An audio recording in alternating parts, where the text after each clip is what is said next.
가이드 소녀와 원흉무애. 원효와 나누는 깨달음의 대화. 제16화 포석정에서의 재회. 돌로 깎은 물길 마음을 비추다. 봄빛이 연하고 따스한 날 서울에서 온 관광객 20명이 포석정 앞에 둘러앉았다. 최근 몇 주간 지은의 가이드 스타일이 달라진 것을 아는 사람들에게는 이미 소문이 나 있었다. 그녀가 단순히 정보를 전달하는 것이 아니라 뭔가 특별한 경험을 선사한다는 이야기였다. 박지은은 오늘도 평소처럼 단정한 복장에 잔잔한 미소를 머금은 채 물길 앞에 섰다. 하지만 예전처럼 즉시 설명을 시작하지 않았다. 잠시 침묵하며 포석정의 곡선을 따라 흐르는 물을 바라보았다. 그 침묵 자체가 사람들의 마음을 차분하게 만들었다. 여기가 바로 신라의 마지막 왕 경순왕이 나란 일을 잊고 연회를 즐기기 위해 물을 따라 술잔을 띄웠던 포석정입니다. 그녀의 목소리는 예전보다 더 깊고 온화했다. 많은 사람들이 이곳을 비운의 유산이라 여기죠. 나라가 망해가는데 술만 마셨다고요. 하지만 이 물길을 가만히 보고 있으면 저는 늘 다른 한 가지를 떠올립니다. 사람들의 시선이 그녀에게 집중되었다. 하지만 그들의 눈빛에는 단순한 호기심이 아니라 뭔가 깊은 이야기를 들을 준비가 되어 있다는 기대감이 담겨 있었다. 물이 흘러야 잔이 움직입니다. 억지로 밀거나 당기지 않아도 자연스러운 흐름을 따라 움직이죠. 그 과정에서 사람들은 마음을 비우고 잔을 받으며 때론 웃고 때론 울었을 거예요. 어쩌면 경순왕도 여기서 나라를 잃는 슬픔을 달래려 했던 건 아닐까요? 그 순간 물 위의 한쪽에서 누군가 조용히 다가왔다. 중년의 남자로 정장 차림에 선글라스를 벗으며 말없이 그녀를 바라보고 있었다. 지은은 그의 얼굴을 보는 순간 과거의 기억이 밀물처럼 밀려오는 것을 느꼈다. 지은 씨, 맞죠? 그의 목소리에는 믿을 수 없다는 놀라움이 섞여 있었다. 지은은 놀라지 않은 듯 자연스럽게 미소 지었다. 정 부장님, 오랜만입니다. 정창혁 부장. 그는 지은이 외국계 금융회사에서 일할 때의 직속 상사였다. 뛰어난 능력과 카리스마로 회사에서 인정받는 인물이었고 지은도 그를 존경했었다. 하지만 동시에 그는 무한 경쟁과 성과 압박의 상징이기도 했다. 그는 짧은 웃음을 지으며 말했다. 와, 진짜 지은 씨가 여기 있을 줄이야. 예전에 파리 출장 가기 전날 회의실에서 우리 같이 프레젠테이션 준비했었잖아요. 밤새워서 말이에요. 그때 지은 씨 회사에서 제일 주목받던 인재였죠. 임원들이 모두 당신을 눈여겨보고 있었는데 지은은 그때의 기억을 떠올렸다. 화려한 오피스 빌딩, 끝없는 회의, 성과에 대한 압박, 그리고 동료들과의 경쟁. 그 모든 것이 마치 다른 사람의 인생처럼 느껴졌다. 그녀는 담담히 고개를 끄덕였다. 그때는 그랬죠. 그는 잠시 포석정의 물길을 바라보다가 이해할 수 없다는 표정으로 고개를 돌렸다. 그런데 왜 이런 외진 곳에서? 그 화려한 자리, 좋은 조건들, 연봉도 그렇고 다 내려놓고 여기서 가이드를? 솔직히 시간 아깝다는 생각 안 해요? 당신 실력이면 지금쯤 임원도 됐을 텐데. 관광객들의 시선이 조심스레 그녀에게 향했다. 갑작스러운 개인적 상황에 어떻게 반응해야 할지 모르는 듯 했다. 지은은 포석정의 바닥을 조용히 바라보았다. 돌을 따라 구불구불 흐르는 물길. 1000년 전에 만들어진 그 곡선은 인공적이면서도 자연스러웠다. 속도는 빠르지 않았지만 그 흐름에는 시간의 깊이가 담겨 있었다. 그녀가 천천히 입을 열었다. 부장님 말씀이 맞아요. 예전엔 매일이 경쟁이었죠. 내가 얼마나 앞서고 있는지, 누가 내 뒤를 쫓고 있는지, 오늘 나는 얼마나 성공한 사람인지 그런 것들만 생각하며 살았어요. 그녀는 잠시 멈춘 뒤 계속했다. 회사에서는 분명 인정받았어요. 하지만 집에 혼자 돌아가면 텅 빈 느낌이었어요. 마치 화려한 포장지로 싼 빈 상자 같았달까요? 정 부장은 말이 없었다. 그의 표정에서 지은은 미묘한 공감을 읽을 수 있었다. 아마도 그 역시 비슷한 감정을 느껴본 적이 있을 것이다. 그런데 어느 날 문득 그 모든 게 빈잔처럼 느껴졌어요. 겉은 반짝였지만 속은 늘 말라 있었죠. 아무리 성과를 내고 인정받고 돈을 벌어도 마음에는 계속 목마름만 남아 있었어요. 지은은 손으로 포석정의 물길을 따라 가리키며 말했다. 이곳에서 처음 이 물길을 봤을 때 깨달았어요. 내 마음에도 이런 물길이 있어야 하는구나. 그 길이 없으면 아무리 좋은 잔도 제대로 움직일 수 없겠구나. 그 물길이 뭔가요? 관광객 중 한 명이 조심스럽게 물었다.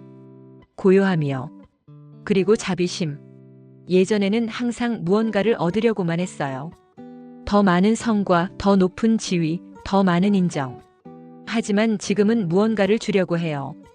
작은 감동이라도, 잠깐의 평안이라도. 지은은 정부장을 바라보며 계속했다. 지금 제가 하는 일은 그런 물기를 내는 일입니다. 제 안의 고요를 따라 다른 사람의 마음도 살짝 적셔줄 수 있다면 그걸로 충분해요. 그녀의 말에는 꾸밈이 없었고 그 진실함이 듣는 사람들의 마음에 깊이 스며들었다. 그 말의 끝에서 누구도 함부로 무어라 덧붙이지 못했다. 정부장이 한참 후에 조심스레 말했다. 이해는 잘 안 되지만 왠지 지금 지은 씨 얼굴이 예전보다 더 편안해 보여요. 그때는 항상 뭔가에 쫓기는 것 같았는데 지금은 정말 평화로워 보여요. 지은은 환하게 웃었다. 그게 저도 신기해요.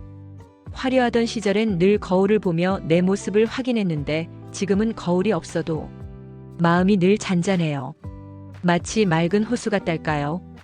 그녀는 손을 들어 물길을 천천히 따라가며 말했다.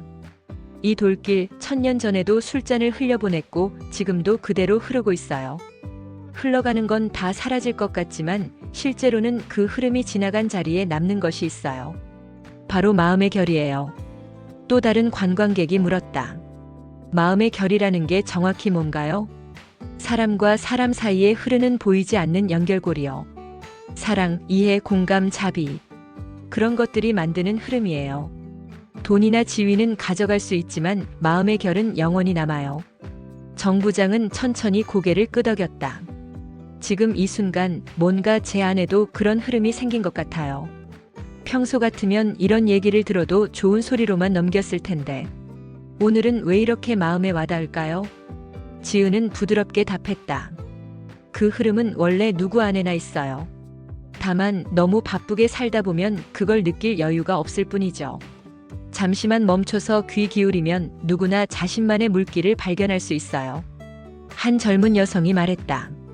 저도 요즘 직장 생활이 너무 힘들어서 매일 퇴근하면 빈 껍데기 같은 기분이에요. 어떻게 하면 그런 물길을 찾을 수 있을까요? 지은은 포석정의 물을 바라보며 답했다. 작은 것부터 시작하세요. 아침에 일어나서 5분만 조용히 앉아 있어 보세요. 그냥 숨 쉬면서요.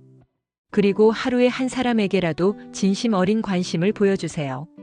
커피를 함께 마시는 동료든 지하철에서 마주친 낯선 사람이든 작은 친절이 물길의 시작이에요. 관광객들 사이에는 고요한 감동이 흘렀다. 누군가는 물길을 따라 손을 얹어 보았고 누군가는 조용히 눈을 감고 자신의 내면을 들여다보았다. 포석정이라는 천년의 공간이 현대인들의 치유의 장소가 되고 있었다. 정 부장이 마지막으로 물었다. 그럼 예전으로 돌아가고 싶다는 생각은 안 해요? 솔직히 말해서 경제적으로도 사회적으로도. 지은은 잠시 생각한 뒤 답했다. 가끔은 그런 생각도 해요. 특히 힘들 때는요. 하지만 지금의 제가 더 진짜예요. 예전에 저는 다른 사람들의 기대에 맞춰 살았다면 지금의 저는 제 마음의 소리를 들으며 살고 있어요. 그 차이가 정말 커요. 그녀는 미소를 지으며 덧붙였다. 그리고 무엇보다 지금 제가 하는 일을 통해 사람들이 조금이라도 위로받는다면 그게 제게는 어떤 성공보다도 의미 있어요. 해가 서쪽으로 기울어가면서 포석정 전체가 부드러운 황금빛으로 물들었다. 물길을 따라 흐르는 작은 물줄기가 햇빛에 반짝였다. 그날 포석정에는 물소리와 더불어 한 여인의 삶에서 우러난 진짜 시간이 흘러가고 있었다.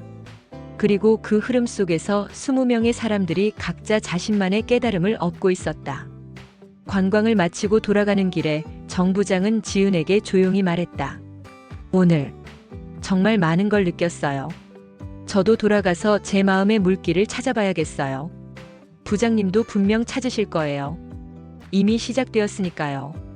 지은이 따뜻하게 답했다. 그날 밤 정 부장은 여행일지에 이렇게 적었다. 박지은. 그녀는 과거의 반짝임을 버린 게 아니라 진짜 빛을 찾기 위해 어둠 속에서 눈을 뜬 사람이었다. 나는 오늘 포석정에서 흐름의 진정한 의미를 처음 알았다. 성공이란 목적지에 도달하는 것이 아니라 올바른 방향으로 흐르는 것이었다. 그리고 그 흐름 속에서 다른 사람들과 연결되는 것이었다. 그리고 그 아래에 작은 글씨로 덧붙였다. 내일부터는 나도 내 마음의 포석정을 만들어보자. 작은 친절의 물길을 내어 주변 사람들의 마음도 적셔줄 수 있는 사람이 되자. 며칠 후 지은은 정 부장으로부터 짧은 문자를 받았다. 매일 아침 5분씩 조용히 앉아있기 시작했습니다. 그리고 팀원들과 더 많은 대화를 나누려고 노력하고 있어요. 작은 변화지만 회사 분위기가 조금씩 달라지는 것 같아요. 감사합니다. 지은은 그 문자를 보며 미소 지었다.